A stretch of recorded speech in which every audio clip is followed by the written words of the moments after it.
that before we say that we should move into a liberalizing direction, I think it's very fair to ask the question, how can we prove that liberalism is true in the first place?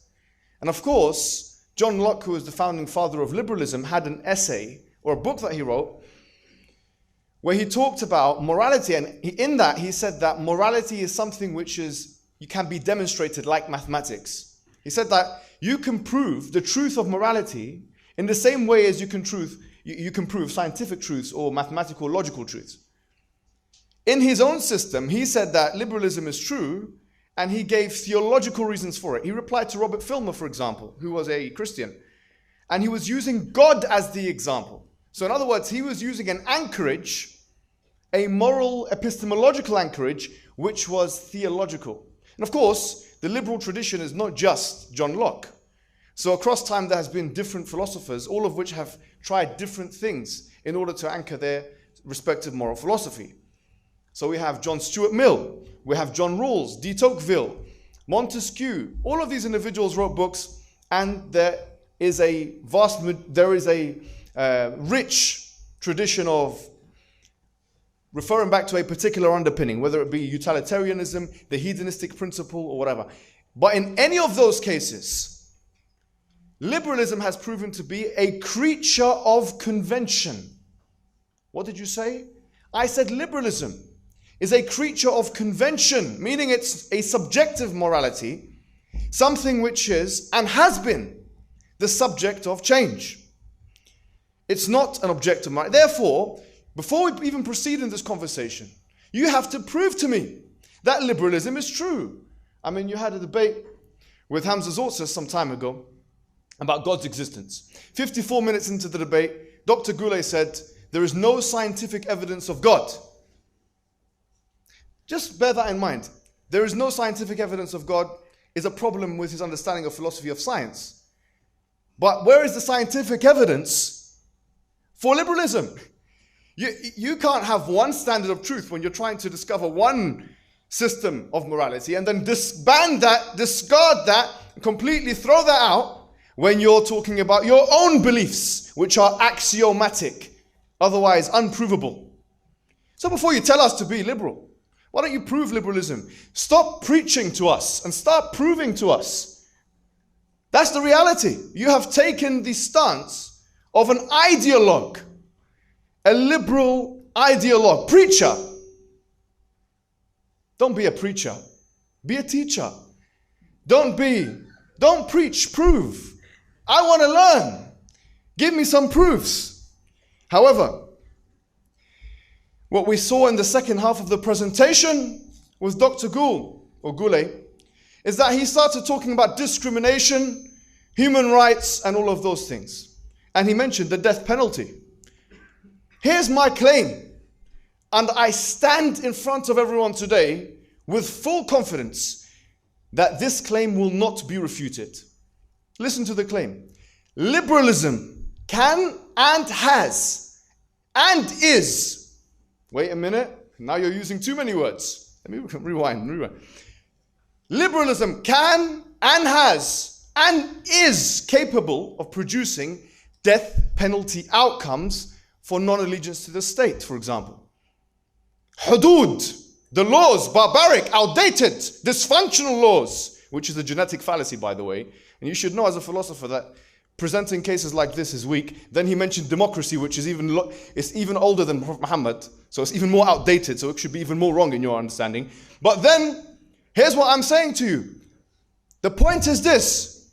Liberalism can allow. Why? Because, ladies and gentlemen, liberal contractarianism or contractualism, which is the only liberalism that you will find on the face of the earth, assumes that we had a primordial state of nature and that we entered into a primordial barter where we traded our freedom for the security of the state. Meaning what? The sovereign becomes the ultimate authority. John Locke himself said in his letters of toleration, ironically, that if someone in a Jewish state, John Locke, the founding father of liberalism, someone in a Jewish state apostatizes, disbelieves in Judaism, He is to be killed. Wait a minute. Is this Prophet Muhammad? No. This is John Locke, the founding father of liberalism, which is the very ideology you are trying to preach to us today. This, of course, did not stop at Locke. It continued to Mill. It continued all the way up to Rawls, actually. Immanuel Kant. All of these individuals have messages similar to that you have to fully obey the sovereign. Listen to this. Listen to this. Me and you, I was born in London 28 years ago. You were born maybe 29 years ago? I don't know. In Norway. And what happened was, I didn't get a choice. Did you get a choice? That you had to obey the law or not? Or to be a citizen or not? I was just forced into the social contract. Freedom of expression and freedom of religious expression and freedom of thought and so on and so forth. All of that was curtailed at the very starting point for me. I didn't choose to be here and to be a citizen and obey the law, yet I have to obey the law. The point is, the social contract is dominant. And therefore, when the law is in place, I have to follow the law. If the law is that there's treason, which is associated with some kind of religious authority, then that is the law. Therefore, it's conceivable through liberalism to have death penalty outcomes philosophically. And by the way, it's also conceivable in Islam, as he alluded to be fair to him, that you don't have to have death penalty outcomes for a public apostasy in an Islamic state. Let me give you the evidence for that. Some brothers are going to say, wait a minute, now you become liberal. No. For example, the Prophet Muhammad ﷺ, in a hadith in Bukhari, where he was talking to the people in Hudaybiyah, he spoke to Suhail ibn Amr, and there was a pact that he created. Suhail ibn Amr, who was the leader of the Qurayshis at that time, said that if anyone apostatizes, even publicly, the assumption was, then they are to be not killed, but returned to us. The Prophet agreed to that. Now the question is this still applicable today? Ibn al-Qayyim al-Jawziyah, he mentions in Zayd al-Ma'ad, just as al-Mirdawi, also pronounced Mardawi, mentions as well in his books, not al-Insaf, the other one. He wrote another big book, I can give the references after. He mentions that this is still applicable today. So it's not been abrogated. In other words, it's conceivable fully to have a fully fledged Islamic state where there is no war and someone apostates in public and there is no death penalty outcome. Why? Is that despite what the Prophet Muhammad said and because of liberalism? No, this is because of what Prophet Muhammad said. Sallallahu Alaihi Wasallam. Therefore, it's conceivable in Islam for such punishments to be waived as well as implemented fairly, and in liberalism for such punishments to be waived or implemented. So what's the issue? The issue is you're actually calling us to something which we don't need. We have within our own system. The point is this, as he said correctly, if there's maslahah, the jurists can and have argued to that effect. Now let's look at something else. A point I wanted to make here, which I think we need to be very clear on, is not to have colonial amnesia. The most bloody massacres in human history, and I say this with full confidence, have been perpetrated by liberal states.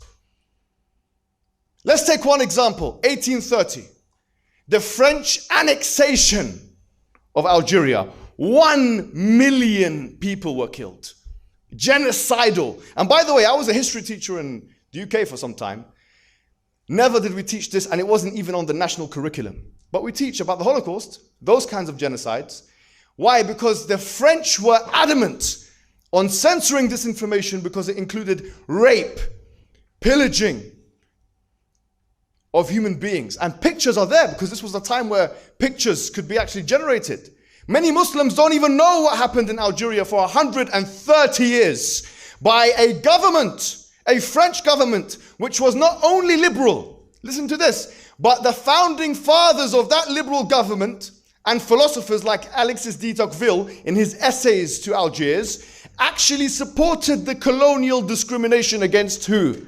The Algerians. Because of what? Because of the superiority complex that they had.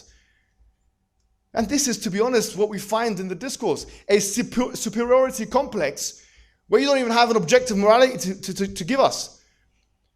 So the point is this, listen to this. Liberalism can allow for racism and colonialism and tyranny and authoritarianism, whereas Islam can never, I'm not saying has never, but can never, as a religion, can never allow for racism.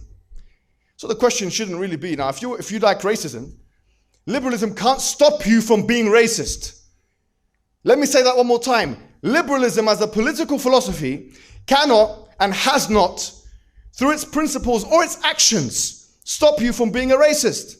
And if it could, then surely the founding fathers, surely those who came after them and those who came after them wouldn't have allowed a race-based slavery to exist. Race-based slavery in America until the Civil War, which, by the way, killed the most people in American history in terms of wars.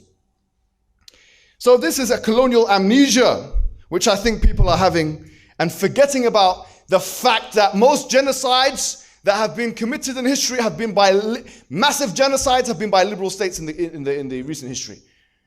The Native Americans, what happened to them? Native Americans,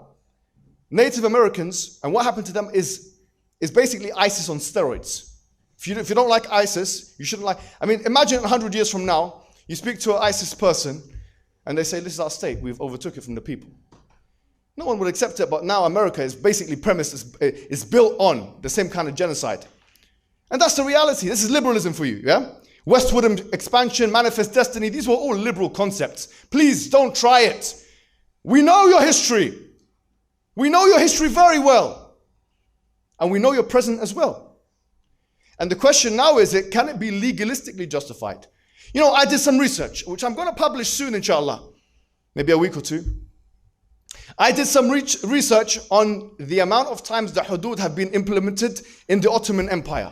Of course, there are gaps in the record, but it has actually been digitized and archived. And my understanding is, from the years 1500 to 1700, there was only 2 or 3 cases. And by the way, there was no death penalty outcomes for a lot of them. From the years 1700 to 1856, which is when the Tanzimat took place, when actually in 1839, they basically stopped Sharia law as being the arbitrator in the judiciary in the Ottoman Empire. In that period of time, you saw the most. But most of them, once again through maslaha and other reasons, were stopped. Now look at America. Treason is, I believe, and not me, the scholars of Islam like Sarakhsi, he mentions in his Mabsut, they say that Ridda is equivalent to high treason. America, in 1862, William Mumford, he tore down an American flag. Now, notice that this was not an act of militancy. This was an act of symbolism. He tore down an American flag. This was after Abraham Lincoln and all the founding fathers of liberalism who wrote the Federalist Papers, etc. in America.